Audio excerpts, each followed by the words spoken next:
भारतीय राज्य व्यवस्था। आज हम आपको भारतीय राज्य व्यवस्था के बारे में बताएंगे।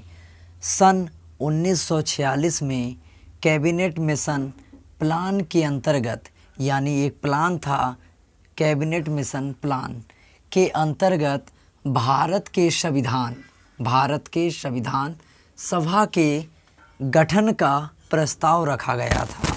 यानी कब? सन 1946 में कैबिनेट मिशन प्लान, यानी कैबिनेट मिशन प्लान के अंतर्गत भारत के संविधान सभा के गठन का प्रस्ताव रखा गया था। यानी भारत के संविधान सभा के प्रस्ताव का गठन का प्रस्ताव रखा गया था।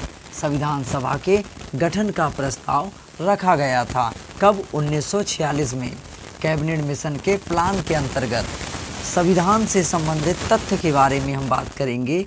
वी एन राव को संविधान सभा का संवैधानिक सलाहकार नियुक्त किया गया। अगर कोई पूछता है संवैधानिक सलाहकार किसे नियुक्त किया गया, तो हम बताएंगे बी एन राव को संविधान सभा का संवैधानिक सलाहकार नियुक्त किया गया था। संविधान सभा का प्रथम अधिवेशन, अगर कोई पूछता है संविधान सभा का प्रथम अधिवेशन कब हुआ, तो 9 दिसंबर 1946 को संसद भवन के केंद्रीय कक्ष में, यानी संसद भवन के केंद्रीय कक्ष में प्रारंभ हुआ। डॉक्टर सच्चिदानंद सिन्हा को सर्वसम्मति से अस्थायी अध्यक्ष चुना गया। एक बार फिर से, संविधान सभा का प्रथम अधिवेशन कब हुआ? 9 दिसंबर 1946 को संसद भवन के केंद्रीय कक्ष में प्रारंभ हुआ। डॉक्टर सच्चिदानंद सिन्हा को सर्वसम्मति से अस्थायी अध्यक्ष चुना गया। फिर 11 दिसंबर की बात करें, 9, 10, 11, यानी 9, 2, 11। तो 11 दिसंबर 1946 की बैठक में डॉक्टर राजेंद्र प्रसाद को सभा का स्थायी अध्यक्ष चुना गया। स्थायी अध्यक्ष अगर पूछे किसे चुना गया, तो 11 दिसंबर 1946 को। 11 दिसंबर 1946 की बैठक में एक बैठक हुआ था, उसमें डॉक्टर राजेंद्र प्रसाद को सभा का स्थायी अध्यक्ष चुना गया। फिर बात करते हैं 11-2-13 की। 13 दिसंबर 1946 को पंडित जवाहरलाल नेहरू ने उद्देश्य प्रस्ताव प्रस्तुत कर संविधान की आधारशिला रखी।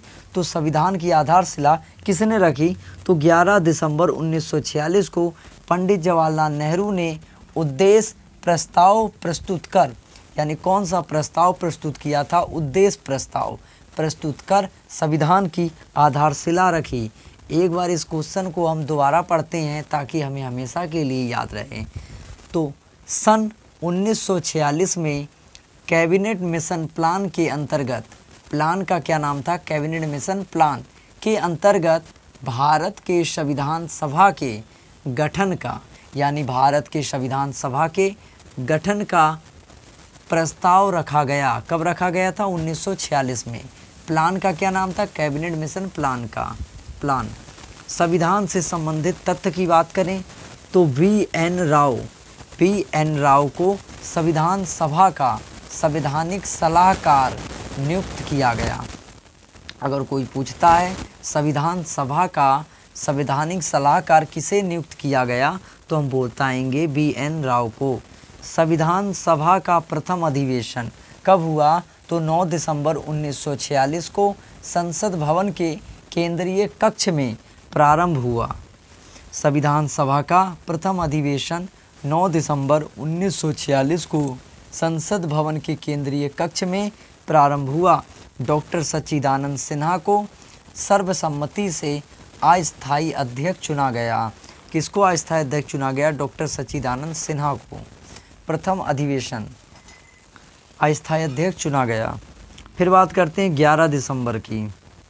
पहले 9 दिसंबर का प्रथम अधिवेशन हुआ, उसके बाद 11 दिसंबर, 9-2-11। 11 दिसंबर 1946 की बैठक में डॉक्टर राजेंद्र प्रसाद को, यानी जो दोबारा बैठक हुई थी 11 दिसंबर की 1946 की बैठक में डॉक्टर राजेंद्र प्रसाद को सभा का स्थायी अध्यक्ष चुना गया है। यानी जो डॉक्टर राजेंद्र प्रसाद हैं इनको सभा का स्थायी अध्यक्ष चुना गया था। 13 दिसंबर, अब देखो 11 2 13 दिसंबर 1946 को पंडित जवाहरलाल नेहरू ने उद्देश्य प्रस्ताव प्रस्तुत कर, कौन सा उद्देश्य प्रस्ताव प्रस्तुत कर संविधान की आधारशिला रखी। तो 13 दिसंबर 1946 को पंडित जवाहरलाल नेहरू ने उद्देश्य प्रस्ताव प्रस्तुत कर संविधान की आधारशिला रखी।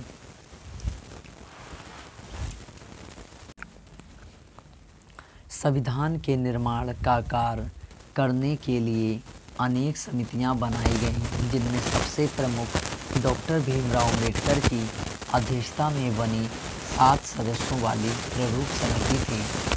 संविधान के निर्माण के कार्य करने के लिए अनेक समितियां बनाई गईं, जिनमें सबसे प्रमुख डॉक्टर भीमराव अम्बेडकर की अध्यक्षता में बनी 7 सदस्यों वाली प्रारूप समिति थी। प्रारूप समिति में डॉक्टर अम्बेडकर के अतिरिक्त सर्वश्री एन गोपाल स्वामी अयंगर, अल्लादी कृष्ण स्वामी अय्यर, के एम मुंशी, मोहम्मद सदुल्लाह, डी.पी. खेतान। 1948 में इनकी मृत्यु के पश्चात टी.टी. कृष्णमाचारी और एन माधवराव अन्य सदस्य थे। तो कितने सदस्य थे प्रारूप समिति में? डॉक्टर अम्बेडकर के अतिरिक्त सर्वश्री एन गोपाल स्वामी अय्यर, अल्लादी कृष्ण स्वामी अय्यर, के एम मुंशी, मोहम्मद सदुल्लाह, डी.पी. खेतान। 1948 में इनकी मृत्यु के पश्चात टी.टी. कृष्णमाचारी और एन माधवराव अन्य सदस्य थे। संविधान को तैयार करने में 2 साल 11 माह और 18 दिन का समय लगा। संविधान 26 नवंबर 1949 को बनकर तैयार हो गया। इस दिन इस पर अध्यक्ष के हस्ताक्षर हुए। कब हुए? 26 नवंबर 1949 को संविधान बनकर तैयार हो गया। इसी दिन अध्यक्ष के हस्ताक्षर हुए। संविधान को तैयार करने में 2 साल 11 माह और 18 दिन का समय लगा। हालांकि संविधान 26 नवंबर 1949 को तैयार हो गया था, परंतु इसके अधिकतर भागों को 26 जनवरी 1950 को लागू किया गया, क्योंकि सन 1930 से ही संपूर्ण भारत में 26 जनवरी का दिन स्वाधीनता दिवस के रूप में मनाया जाता था। इसलिए 26 जनवरी 1950 को प्रथम गणतंत्रता दिवस मनाया गया। हालांकि संविधान 26 नवंबर 1949 को तैयार हो गया था। संविधान कब तैयार हो गया था? 26 नवंबर 1949 को तैयार हो गया था, परंतु इसके जो अधिकतर भाग थे 26 जनवरी 1950 को लागू किया गया, क्योंकि सन 1930 से ही संपूर्ण भारत में 26 जनवरी का दिन स्वाधीनता दिवस के रूप में मनाया जाता था। इसलिए 26 जनवरी 1950 को प्रथम गणतंत्र दिवस मनाया गया। इसलिए 26 जनवरी 1950 को प्रथम गणतंत्र दिवस मनाया गया। 26 जनवरी का दिन स्वाधीनता दिवस के रूप में मनाया जाता था।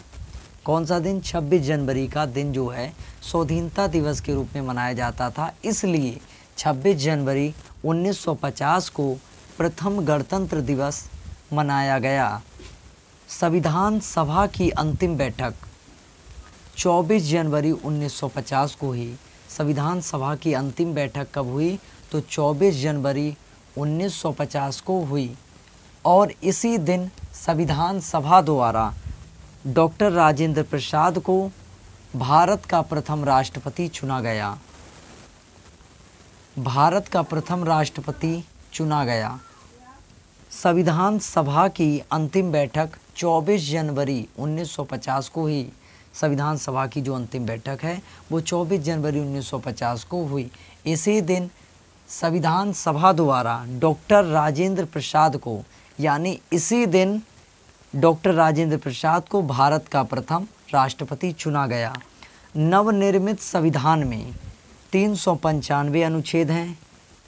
नवनिर्मित संविधान में कितने हैं? 395 अनुच्छेद, 22 भाग हैं तथा 8 अनुसूचियां हैं। नवनिर्मित संविधान में 395 अनुच्छेद हैं, 22 भाग हैं तथा 8 अनुसूचियां थीं। डॉक्टर भीमराव अंबेडकर को भारतीय संविधान के जनक के रूप में जाना जाता है। डॉक्टर भीमराव अंबेडकर को कैसे जाना जाता है? तो भारतीय संविधान के जनक के रूप में जाना जाता है। एक बार हम फिर से पढ़ते हैं अच्छी तरह से। हालांकि संविधान 26 नवंबर 1949 को तैयार हो गया, परंतु इसके अधिकतर भागों को 26 जनवरी 1950 को लागू किया गया। जो इसके अधिकतर भाग थे उनको लागू करने का काम 26 जनवरी 1950 को किया गया था, क्योंकि सन 1930 से ही संपूर्ण भारत में 26 जनवरी का दिन स्वाधीनता दिवस के रूप में मनाया जाता था। इसलिए 26 जनवरी 1950 को प्रथम गणतंत्र दिवस मनाया गया।